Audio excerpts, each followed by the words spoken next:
დიდი ბრიტანეთი ღრმად შეშფოთებულია, რომ საქართველოს გენერალური პროკურატურის მოთხოვნით სავარაუდო საბოტაჟის შესახებ გამოძიების ფარგლებში საბანკო ანგარიშები გაეყინა 7 არასამთავრობო ორგანიზაციას.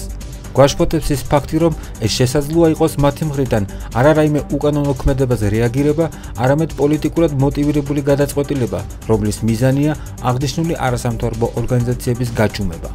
აღნიშნული არასამთავრობო ორგანიზაციების საქმიანობა მოიცავს თავისუფალი და სამართლიანი არჩევნების ხელშეწყობასა და ინფორმაციის თავისუფლებას, სამართლებრივი დახმარების გაწევას საქართველოს მოქალაქეებისთვის, ქალებისა და ბავშვების, შეზღუდული შესაძლებლობების მქონე პირებისა და ოჯახში ძალადობის მსხვერპლთა მხარდაჭერას. მათი დახურვა ზიანს მიაყენებს საქართველოს მოსახლეობას და კიდევ უფრო შეასუსტებს დემოკრატიული დაცვის მექანიზმების არსებობას და ანგარიშ ვალდებულებას ქვეყანაში.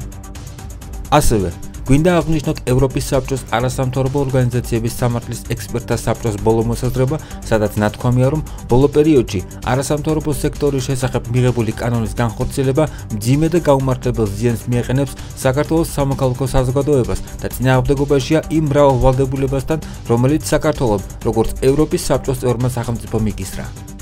ჩვენ მოუწოდებთ საქართველოს ხელისუფლებას გააუქმოს რეპრესიული კანონმდებლობა, შეწყვიტოს თავდასხმა სამოქალაქო საზოგადოებაზე და დაიწყოს დიალოგი ყველა დაინტერესებულ მხარესთან ამ კრიზისიდან გამოსავლის მოსაძებნად. წერს დიდი ბრიტანეთის საელჩო საქართველოში.